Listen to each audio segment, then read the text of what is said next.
Hey, Gabriel, what's up, man? You around? Yo, Neville, What's I'm going here. on? Welcome. I'm good, man. Is Thank you this so your much. is this your first one? This is my first. Hey, there you go. So you had a pretty simple question. What are your thoughts on copywriting for charities? Do you write for charities? I'm starting to. This is a new thing. Obviously, getting into it.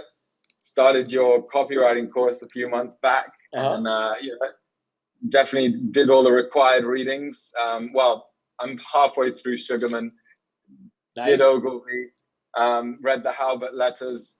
And yeah, I'm actually a charity auctioneer, so I mainly do like live auctions, but ton of coming from an art auction background, I then ended up doing a ton of charity auctions as well. And I found like just that there is obviously a massive need for really great copywriting in this space, and it very much meshes with the work I do for charities in preparing to actually do their live auctions. Mm-hmm. Um, so I started an email list, and I just, with a few friends and family and colleagues as sort of my guinea pigs, and I started just picking a cause every week, a charity, not necessarily one I have any affiliation with, and just running AIDA on it, and trying to make some fun Nice. stuff that, with a call to action at the end, basically being, hey, go donate to this charity. And long story short, for example, I read in Ogilvy's book that when he would work for charity clients, it was more about raising awareness than actually generating a proper call to action, because it's so challenging to do that. And so I was curious what your general thoughts, as I'm setting my own sail on this journey, eventually perhaps to a realm of sort of your thing where I could offer literally like copywriting services / consulting to charities, because I know a ton about the charity world, and I'm obviously hoping to become quite an expert at the writing side. But yeah, long story short, what your thoughts are on this, when there isn't necessarily like a tangible product or an actual thing to sell when you're a charity, right? You're just Yeah. asking for donations, you're fundraising basically.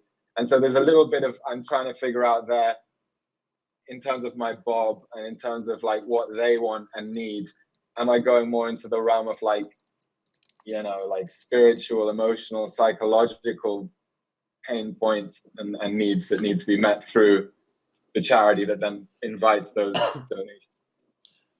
Well, so first of all, you absolutely are kind of selling a product, right? You're not selling a physical product. You're trying to get them to take action in something, right? So that last A right here, go donate, you definitely are Yeah, doing the same thing as trying to get me to buy a specific yoga mat, right? It's the right. same thing. I get your attention. I try to interest you with like the interesting things, interesting facts about the yoga mat, or interesting facts or things that the charity has done. The desire is the desire to like, that's a lot easier. It's like you're helping support a specific cause, like women or women in the work, diversity in the workplace, whatever it may be, something like that, right? And then go donate. So the actual secret for copywriting for charities is there is no difference. This is a really common question, and in fact, I'm putting a link here. We actually did this last time for Erica. She started working for a charity, Oh, and wow. we actually did a whole 25-minute bit on working with Huh. charities and how it's different. And the thing that I told her, because I've done a lot of charity work too, is charities are the ultimate clusterfuck. They are so disorganized usually and so lazy, and everyone's a Oh, yeah. volunteer. So you can't Yep. even fire anyone because no one actually works for it. It is so there's like companies are the most efficient, normal companies. The government is like way down here. Government work is so inefficient, and then charities are like down there. Like I mean, you can't even. They are so dysfunctional. Everyone, it's a lot of times just a passion project of someone who's wealthy or something like that. I'm sure you can relate. And so they don't actually Yes. want to do a lot of work. They just want to look really cool. They are really interested in throwing big parties, but actually donating to cancer, they get some of it there. Like it's such an interesting, weird world. But Yeah. I don't think there's any difference in selling charity versus a product. I've never seen any difference. Yeah. Yeah. So, like, how about this? What's a specific thing that you were having trouble writing for, or an example we could possibly use?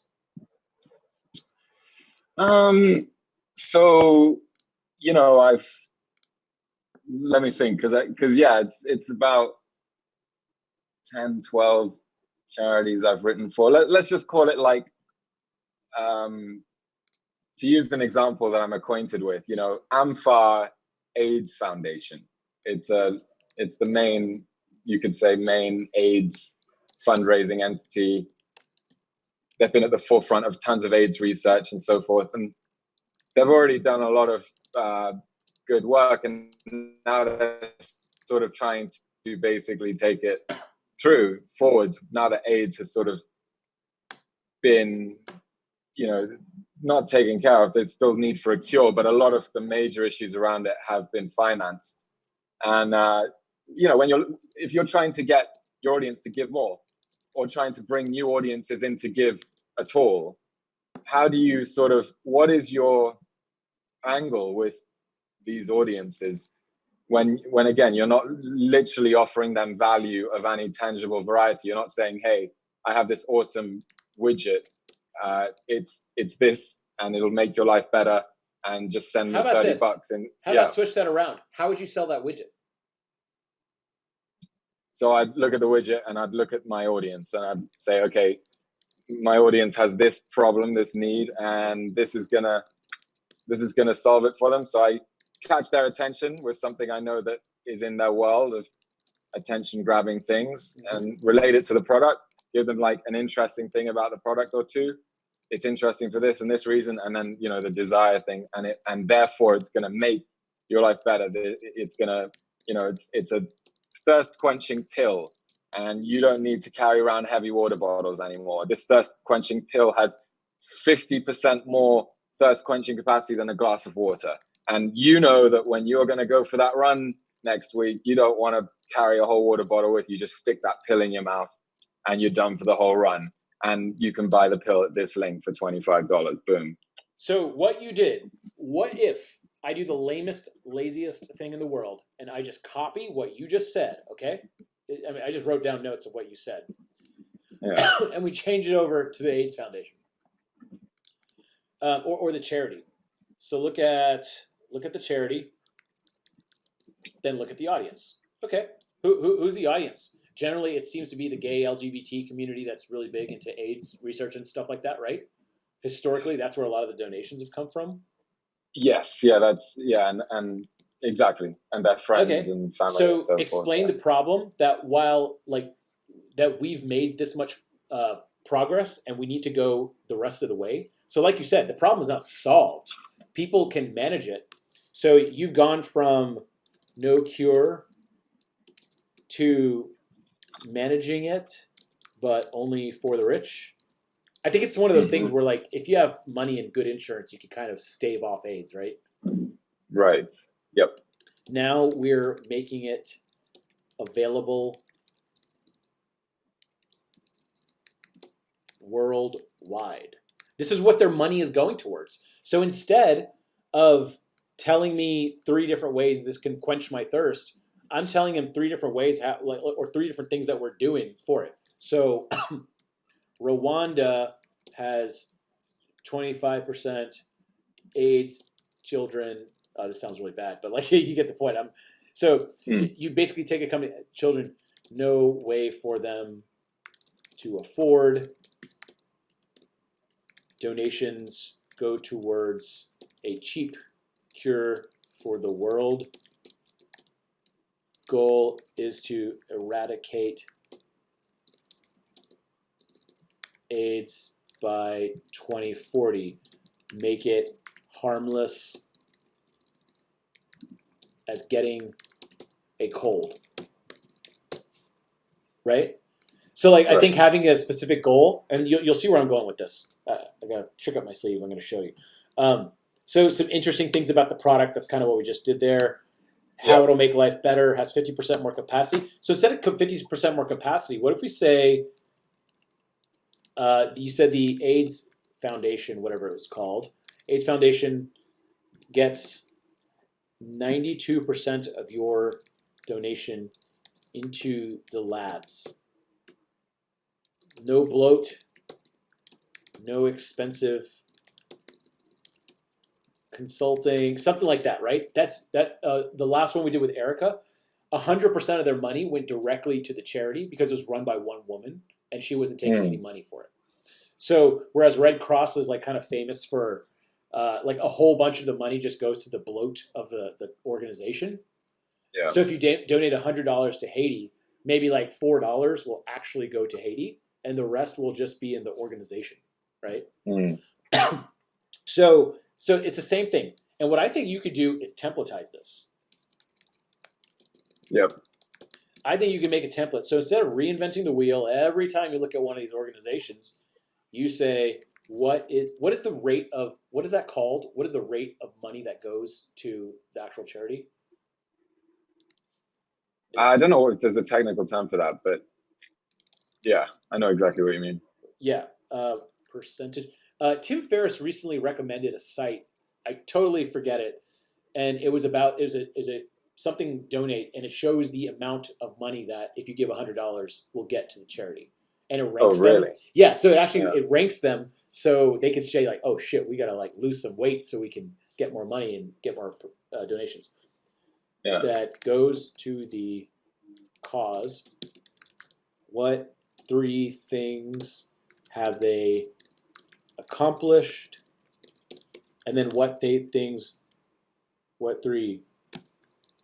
goal are they trying to reach? Yeah. A mission. What else is there? Templatize this. So facts and numbers.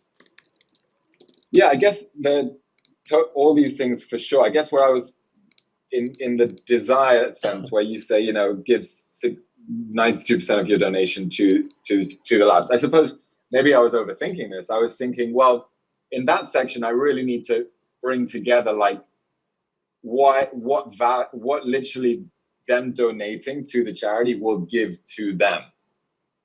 Do you know what I mean? Like beyond just the knowledge. Like I was wondering if something like 92% of your donation gets to the charity is more of a feature, and then I've been having trouble transitioning that to like a benefit of these donations, as it were, that I'm selling to these readers. What benefit they get from that, or is that too much in the like? Well, the benefit is feeling good. The benefit is tax breaks. Yeah. And so is it sort of about, giving them like this sense constantly then of why they're giving value-wise, like what the value exchange actually is? I think no. And the reason is all the charities kind of have the same value of like you're trying to help someone else, right? Yeah. So yeah, I think it's kind of personal, like, but people do give to charity, right? It could be for a party. It could be peer pressure. I've been peer pressured and donating a bunch, like your friends throwing it and you're like, can you donate $1,000? You're like, okay, fine. Right. So there's a lot of reasons people give. I think the times that we've done charity stuff, what's really sold it is this.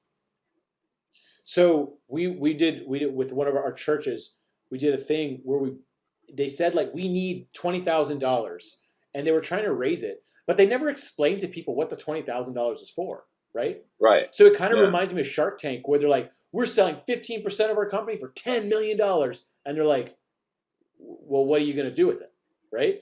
And a lot of times they don't know the answer to that question, which is pretty stupid.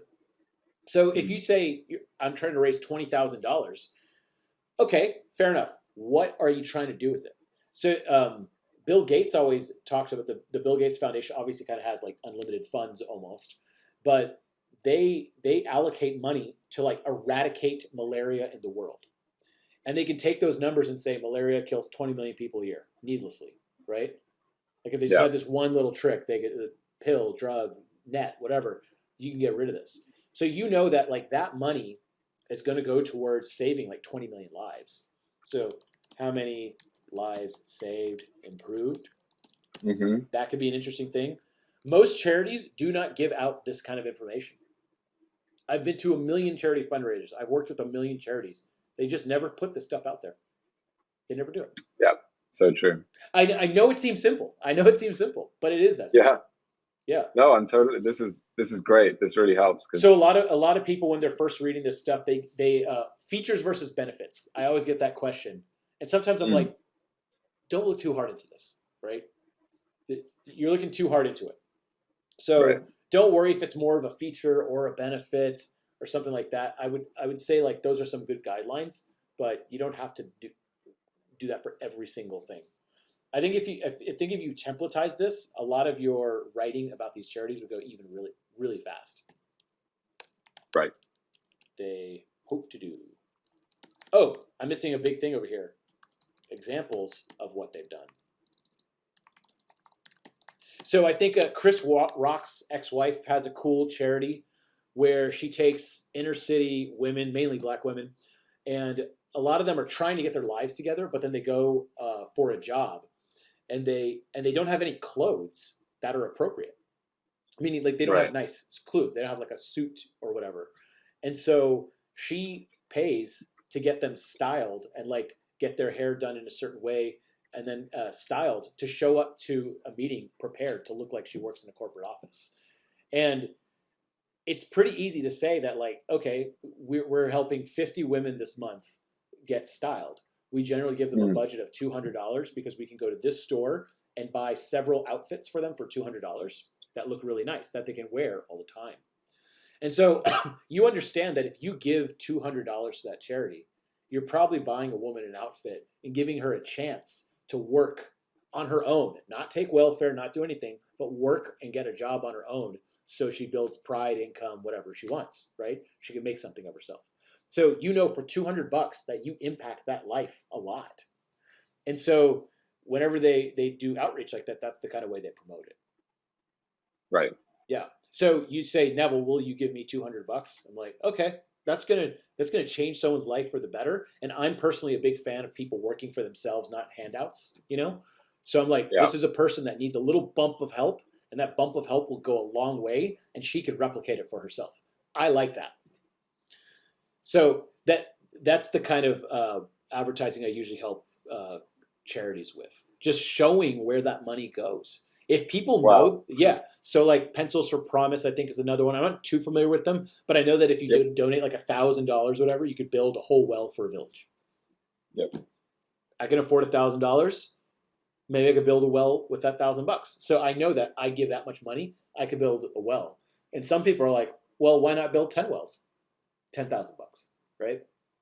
Right. So it's much easier to ask for certain amounts and justify it with this method than a lot of countries, charities just like, we need to raise $10,000. Like, why? Like, where's it going? what? I have so many questions, right? Oh gosh, yeah. Yeah, I'm not. No one wants to give a handout. No one likes giving handouts. They like knowing they're getting something for their money. And I'm getting 10 wells or getting 10 women jobs. Great, that makes sense. Yeah.